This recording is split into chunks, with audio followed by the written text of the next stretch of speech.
Dan yang juga menjadi perhatian publik hari ini adalah pertemuan Presiden Jokowi dengan ketiga bakal capres di Istana Merdeka.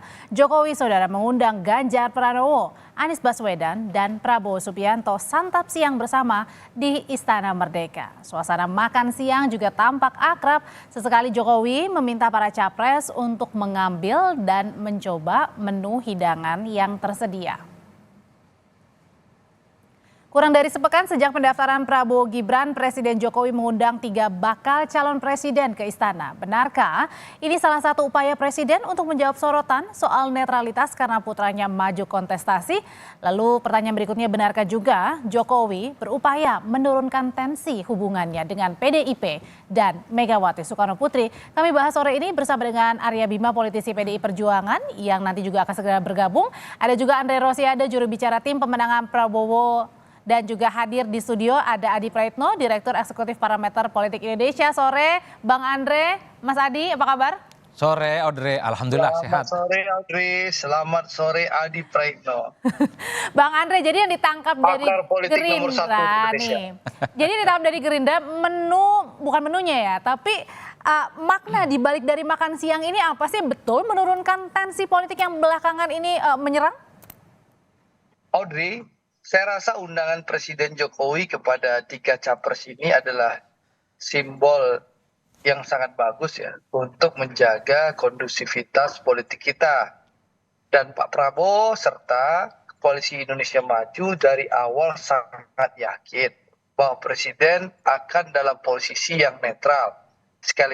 Sekalipun ya kami Prabowo akan berpasangan dengan Mas Gibran. Kenapa? Karena kami yakin Presiden itu berdiri di atas semua kepentingan dan golongan. Karena beliau seorang negarawan yang kita tahu mengutamakan kepentingan bangsa, dan itu juga sudah disampaikan oleh Presiden secara terbuka. Dan patut kita apresiasi pertemuan hari ini kan mengkonfirmasi. Tapi artinya ada kekhawatiran nggak sih makanya harus makan siang, Bang Andre? Saya rasakan itu caranya Presiden menunjukkan bahwa beliau akan berdiri netral di antara 3 calon presiden ini. Ya menurut saya itu langkah yang baik ya, langkah yang tepat dilakukan Presiden. Kita harus pastikan pemilu 2024 ini pemilu yang sejuk, riang dan gembira, dan rakyat itu dengan senang hati dan bahagia datang ke TPS. Nah, saya mengapresiasi betul langkah yang dilakukan oleh Presiden Jokowi ini. Dan ini terus terang pasti menurunkan tensi dan memastikan bagaimana seluruh kandidat presiden kita ini kan, mau Pak Prabowo, Mas Ganjar, dan Mas Anies, siapapun yang terpilih kan Presiden Republik Indonesia. Presiden kita semua, Audrey. Jadi saya rasa ini langkah yang tepat, apalagi besok juga akan disusul pertemuan antara Wakil Presiden Kiai Ma'ruf dengan 3 orang cawapres. Saya rasa ini perlu kita apresiasi langkah pemerintah yang sangat tepat, sangat baik untuk menjaga kondusivitas politik Indonesia. Dan menurunkan tensi ya kalau kata Bang Andre. Bang Andre sambil diperbaiki saluran komunikasinya, saya mau ke Mas Adi. Mas Adi, ini sebenarnya menurunkan tensinya ini apakah berarti artinya bukan kebetulan dong 1 minggu pada saat terakhir pendaftaran capres Pak Prabowo dan juga Mas Gibran, kurang dari 1 minggu bertemu makan siang? Ya sebenarnya secara prinsip pemilu itu adalah ajang kompetisi. Tensi naik, kadang tensi turun, itu perkara alamiah ya. Tapi bagi saya makan siang hari ini yang kemudian dilakukan oleh Jokowi terhadap 3 capres, betul memang pesan politiknya untuk menunjukkan supaya siapapun nanti yang jadi capres, soal sekeras apapun persaingan politik, bahwa maknai politik itu biasa-biasa saja. Dalam konteks itu saya kira tidak ada perdebatan itu. Yang kedua, yang paling penting sebenarnya Pak Jokowi itu ingin memberikan satu sinyalmen politik bahwa Pak Jokowi itu nggak cawe-cawe. Pak Jokowi itu tidak condong ke salah satu capres tertentu. Pak Jokowi itu berdiri di atas Anies Baswedan, berdiri di atas Prabowo Subianto, dan berdiri di atas Pak Ganjar Pranowo. Inilah yang meskipun kita sebut anaknya sebagai bacawa pres. Ini panggung depan. Nah, tapi di panggung belakang publik juga tahu bahwa Pak Jokowi nggak mungkin berdiri di atas semua capres yang ada, karena secara definitif Gibran Raka Buming Raka yang jelas bersandingan dengan Prabowo Subianto pastinya dianggap sebagai restu, doa, dan dukungan politik Jokowi ke Prabowo Subianto. Jadi dalam konteks ini sebenarnya tak perlu lagi ada yang ditutup-tutupi. Secara alamiah, secara personal pastinya Jokowi itu sudah punya preferensi politik di 2024. Nggak mungkin Pak Jokowi itu dukung Ganjar Pranowo. Untuk apa mendukung Ganjar Pranowo? Teman-teman PDIP kan sudah menyatakan merasa ditinggalkan. Ya, sebenarnya yang itu yang belakangan ini agak ramai. Termasuk juga kita tahu Pak Anies tuh nggak mungkin didukung oleh Jokowi, dianggap sebagai antitesa. Mas Adi, tadi seperti yang Mas Adi bilang kalau misalnya belakangan PDIP merasa ditinggalkan oleh Pak Jokowi, apakah ini juga cara Pak Jokowi untuk bilang ke PDIP, hey saya nggak tinggalin PDIP? Kalau pesan ke publiknya iya, bahwa seakan-akan Jokowi itu nggak ada persoalan apapun dengan PDIP, nggak ada persoalan apapun dengan Anies Baswedan, itu clear.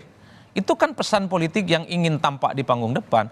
Tapi kan pada saat yang bersamaan tim pemenangan, relawan, tim sukses yang dimiliki oleh Anies dan Ganjar Pranowo termasuk PDIP, itu kan paham betul bagaimana orkestrasi politik Jokowi itu hanya ke 08 dan Gibran Rakabuming Raka. Itu yang saya sebut bahwa sangat tidak mungkin Jokowi itu mendukung Anies dan Ganjar Pranowo dalam konteks ini. Artinya apa? Ya tak perlu lagi ditutup-tutupi bahwa Pak Jokowi itu punya preferensi politik, nggak ada soal. Yang paling penting adalah bagaimana kompetisi di 2024 itu fair, kemudian tidak melibatkan aspek kekuasaan politik, dan yang paling penting jujur, adil, transparan, dan terbuka. Di atas segala-galanya netralitas aparatus sipil negara itu menjadi penting untuk tidak cawe-cawe dan menjadi instrumen untuk kemenangan politik tertentu. Semua orang mengkonfirmasi, aku yakin 100% Pak Jokowi nggak mungkin bisa berdiri di atas semua capres ini. Nah, tapi pertanyaan selanjutnya adalah ketika publik menanyakan di mana nih baca wapresnya, kenapa nggak ikut makan siang dengan presiden? Tapi sudah dijawab katanya besok akan makan siangnya sama wapres Pak Maruf.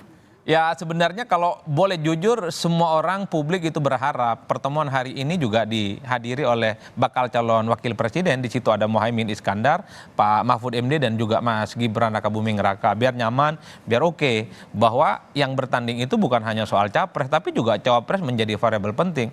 Kenapa ramai Pilpres kita menuju 2024? Karena variabel bakal calon presiden ini yang menentukan. Ketika Mas Gibran jadi kontestan bersandingan dengan Prabowo, disitulah kemudian dinamika politik menuju 2024 kan naik.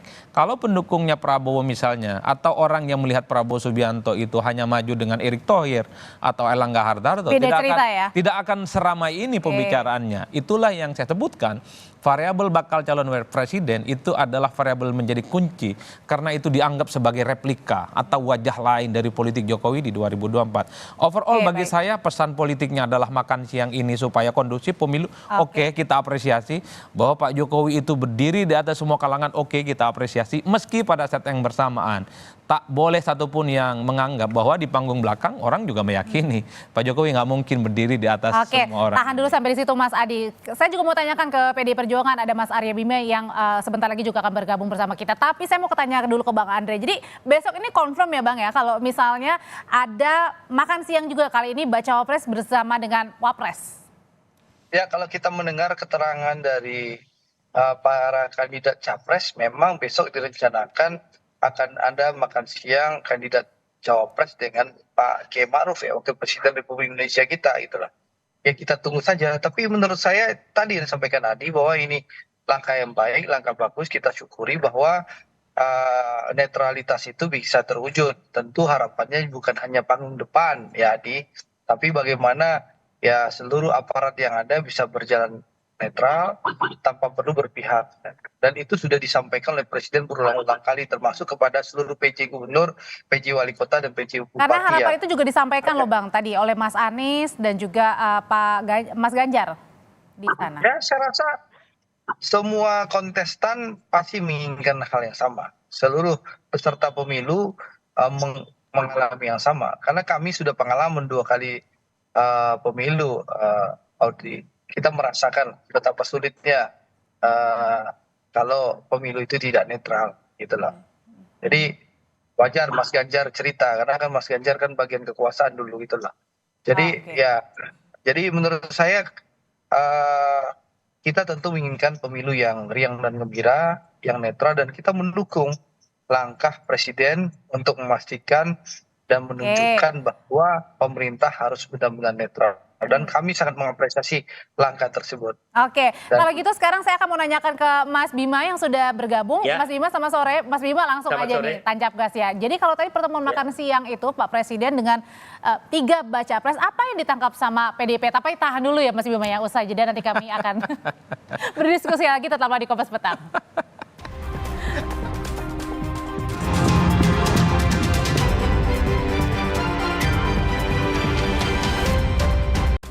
Kita masih berdialog tentang makan siang tadi di Istana. Dan usai makan siang bersama Presiden juga bakal capres di Istana Merdeka, Ganjar mengaku tak ada pembahasan soal majunya Gibran di Pilpres.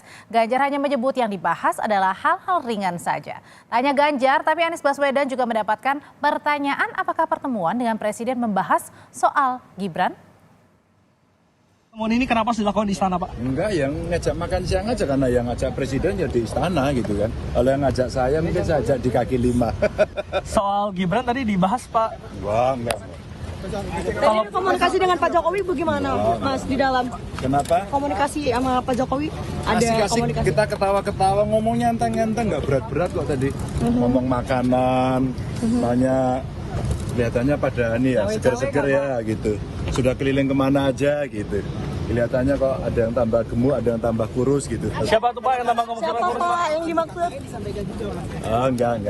Kalau putusan MK, Pak, dibahas Ya, juga, kita Pak, bicara Ganjar? soal netralitas tadi. Putusan MK tadi dibahas juga, Pak Ganjar? Enggak. Pesan khususnya apa, Pak? Ya. Makanannya. Oke ya.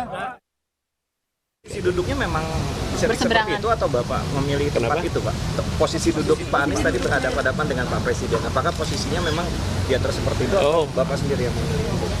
Atau yang terpisah hanya itu, Pak? Alamiah aja. Memang kebagian itu aja, Pak. Pak Anies tadi kan dibahas netralitas, Pak. Kalau Gibran dibahas apa tadi di dalam, Pak? Ya, udah dah teman-teman. Jadi Mas Bima, kalau yang ditangkap dari PDI Perjuangan sendiri, makan siang di Istana antara Pak Jokowi dan 3 baca pres, apa maknanya? Mas Bima.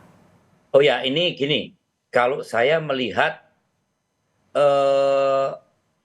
yang ngajak makan itu adalah Bapak Presiden, ya, Bapak Presiden Joko Widodo dengan baca pres Pak Prabowo Subianto dengan Pak Anies Baswedan dan Pak Ganjar Pranowo.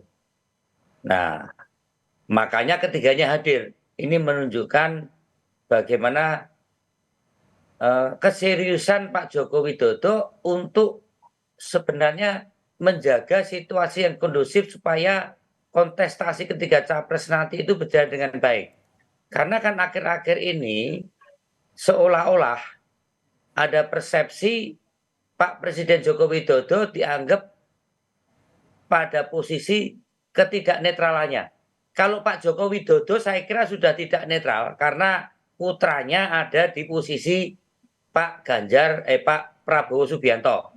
Itu yang dipinginnya Pas Andri kan begitu.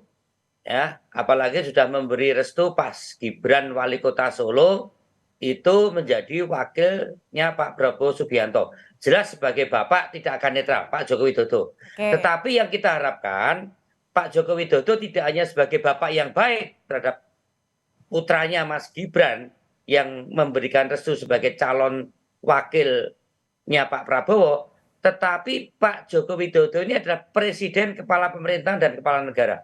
Dia juga sebagai seorang pemimpin yang baik, seorang presiden dari presidennya Pak Anies Baswedan, presidennya Pak Ganjar Pranowo, dan presidennya Pak Prabowo, yang ketiga-tiganya adalah mencalonkan diri sebagai calon presiden. Jadi dibedakan antara Pak Joko Widodo sebagai bapak yang baik kepada anaknya, dan Pak Joko Widodo sebagai presiden, sebagai kepala pemerintahan dan kepala negara yang baik dengan menjaga keinginan netralitas aparat negara. Ini maka makan bersama itu bukan yang mengundang Pak Joko Widodo, yang mengundang adalah Presiden Joko Widodo. Saya mengingat itu. Oke, kalau gitu tensinya akan menurun kira-kira setelah makan siang ini soal netralitas, kemudian isu nepotisme. Kalau itu keteladanan ini tidak hanya pencitraan Pak Jokowi, tapi diikuti oleh seluruh jajaran aparat pemerintahan, ya, misalnya yang kemarin Kominfo yang diduga menyelidiki akun-akun yang memberikan narasi yang berkontestasi untuk capres-capres tertentu, itu mulai harus diikuti oleh teman saya Budi Ari, kemudian juga Wakil Menteri Pertanian.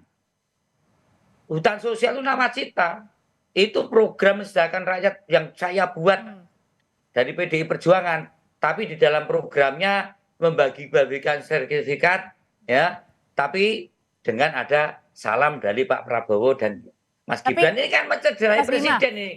Ini menteri-menteri kayak gini nih harus paham betul ya, jangan sampai akhirnya Pak Presiden yang menjadi jelek. Belum Mbak Mendesnya yang juga Mas Bima, tapi pertanyaan berikutnya adalah gimana sih sebenarnya hubungan Pak Jokowi dan Bu Mega usai pengumuman bacawa pres Mas Gibran? Hubungannya baik-baik saja, senyum-senyum saja. Tapi kata Mas Hasto katanya PDIP bersedih. Oh iya, oh sedih, Granpres sedih ya kan, kadang juga sedikit malu ya kan, kok yo sampai hati kan gitu kan. Di bawah itu saya kemarin baru mendarat dari Solo, itu di masyarakat Solo itu bertanya-tanya, ya, apa mungkin terjadi kejadian semacam ini? Karena tahu Pak Joko Widodo berangkat dari Solo, dari PDI Perjuangan, Gubernur, Presiden, Mas Wali Kota Solo, dulu bisa independen. Dia juga minta untuk dicalonkan dari PDI Perjuangan. Kalau orang Jawa kok piwalesnya kayak gini, kan? Kok balas budinya kayak gini? Bukan pada hanya Bu Mega dan struktur partai yang seperti saya anggota DPR, yang rakyat kecil itu berantes. Tetapi kan kita partai ideologi, ini akhirnya kita tidak lebay, kita bangkit, menyatukan dengan semangat bahwa kekuasaan partai ini adalah ideologis untuk mewujudkan masyarakat yang lebih baik lewat jalan pemilu. Nah, baik. Kalau gitu sekarang beda. Pertanyaanmu beda, Pak. Sebagai Joko Widodo kita ngerantes, ya kan? Kita sedih, ya kan? Kita nggak sampai habis pikir, apalagi orang Solo, ya kan? Ya, orang Solo nggak masuk akal, ya. Kenapa sampai tidak mendukung Pak Ganjar Pranowo kan itu kan? Tapi sebagai presiden, kita juga mulai kelihatan. Mas Bima, saya tanya ke Bang Andre. Sekarang saya tanya ke Bang Andre. Bang Andre itu tadi yang ditangkapnya adalah oleh PDIP Perjuangan adalah harus memisahkan antara presiden dan juga ayah begitu ya dengan anak begitu. Nah, kalau dari Gerindra sendiri ini isu soal nepotisme begitu, apakah akan merugikan bagi jagoan Anda Pak Prabowo dan juga Mas Gibran untuk bertarung di Pilpres? Masih di mute, Bang Andre? Gimana, Audrey? Ya. Ulangi, Audrey. Ya, dengan isu soal tadi nepotisme, kemudian juga takut untuk netralitas begitu. Apakah kemudian untuk baca pres dari Pak Prabowo dan juga baca presnya Mas Gibran terganggu dengan isu ini kalau misalnya nanti sampai dibawa pada saat nanti 14 Februari? Ya, kalau dari kami, dari Gerindra dan Pak Prabowo, tentu Pak Prabowo sudah menyampaikan di acara Rapimnas Gerindra hari Senin lalu ya, minggu lalu ya, Pak Prabowo sudah menyampaikan bahwa beliau menjamin tidak akan memanfaatkan status Mas Gibran sebagai putra dari Presiden Joko Widodo untuk memenangkan pasangan Prabowo dan Gibran. Beliau pun sudah mengaku selama ini tidak pernah memakai sarana dan prasarana pemerintah ketika menjalankan agenda pribadinya.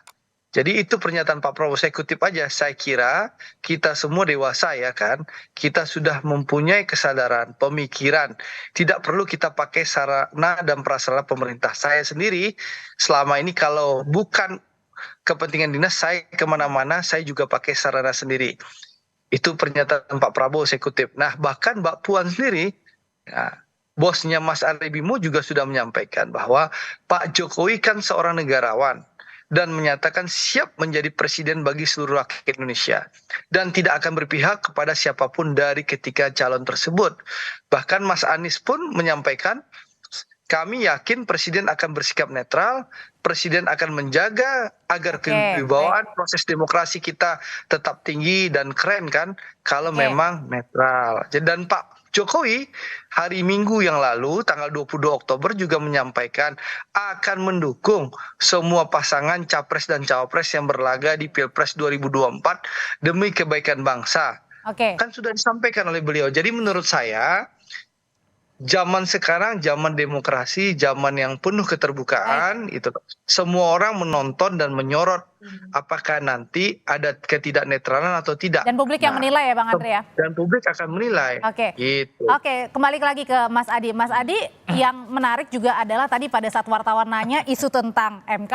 Mas Gibran tadi dibahas nggak? Terus yang tadi juga menarik adalah posisi duduk antara Pak Jokowi berhadapan dengan Mas Anies. Ada bisa dibaca itu nggak? Atau ya tidak sengaja sebenarnya duduk di mana aja? Ya, saya membayangkan tidak akan secair yang kemudian akan dibayangkan oleh publik ya. Ini kan sikap. Artinya deg-degan juga dong masing-masing. Artinya ada kekakuan ya, ada kekagokan pasti saja itu terjadi. Karena kan sikap politik Jokowi sudah dipetakan. Karena apapun judulnya, Gibran bisa maju ini kan bukan lahir dalam ruang hampa. Pasti ada restu dan bahkan mungkin dukungan dari Jokowi kan. Itu adalah hal alamiah dalam demokrasi kita. Kenapa saya sebut ada kekakuan? Ganjar sebagai orang yang sama-sama dengan Jokowi berada di PDIP mungkin akan meyakini bahwa Jokowi di 2024 akan pisah jalan.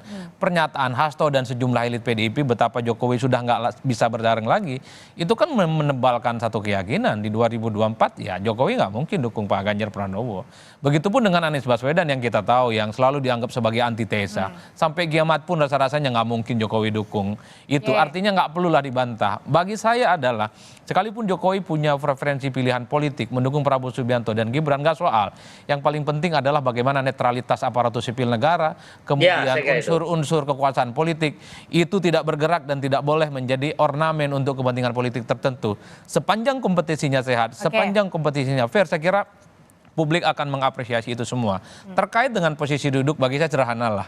Anies itu adalah hadap-hadapannya dengan Pak Jokowi. Orang yang disebut sebagai antitesa dan sangat mungkin bisa disatukan dengan kepentingannya Jokowi, maka posisi duduknya hadap-hadapan.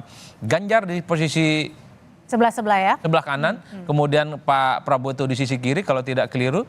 Ini kalau kita mau sederhanakan sebenarnya ya kanan kiri ini adalah orang-orangnya Jokowi. Jadi siapapun yang menjadi presiden kira-kira begitu semua hal, semua legasi politik Jokowi akan dilanjutkan oleh orang ini meski antara kita kanan tahu. atau kiri berarti ya, tidak Betul. mungkin seberang ya. Pada saat bersamaan meski kita tahu bahwa sebenarnya suasana hati politik Jokowi itu tak mungkin lagi bisa sejalan dengan PDIP dan Ganjar. Jelas Pak Jokowi itu lebih banyak ke Prabowo yang bersandingan dengan Mas Gibran Rakabuming Raka. Oke, singkat kali gitu untuk Mas Bima dan juga Bang Andre, singkat saja. Kalau misalnya setelah makan siang ini, apakah akan menurunkan tensi atau pertanyaan soal netralitas Pak Jokowi, Mas Bima? Kita akan lihat realitas di lapangannya nanti ya. Kecurigaan tetap ada ya, karena apapun Mas Gibran adalah putra Pak Jokowi.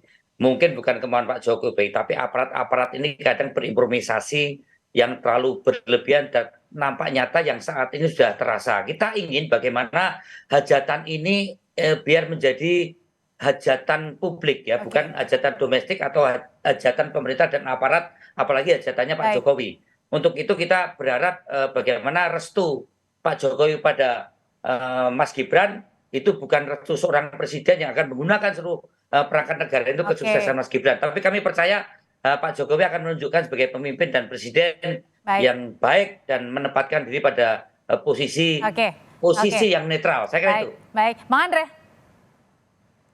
Ya, menyambut pernyataan Mas Bimo, saya rasa kita semua percaya ya, banyak tokoh mulai Mbak Puan, Mas Ganjar, Mas Anies, Pak Prabowo, dan juga Mas Ari Bimo tadi juga percaya bahwa Pak Jokowi akan menempatkan diri secara netral. Dan beliau juga sudah menyampaikan berulang-ulang kali akan netral. Tentu seluruh rakyat akan memantau hal itu. Dan kami Partai Gerindra sangat percaya bahwa Pak Jokowi akan berlaku netral dan mengawal pemilu ini sebagai pemilu yang riang dan gembira dan bebas dari intervensi alat negara. Mari kita doakan bersama dan kita pastikan pemilu ini pemilu yang sangat menyenangkan. Siap. Oke, terima kasih Bang Andre, Mas Bimo terima kasih, Mas Adi terima kasih. Sore, Sehat selalu terima kasih. semuanya Bapak-bapak. Wassalamualaikum warahmatullahi wabarakatuh. Waalaikumsalam.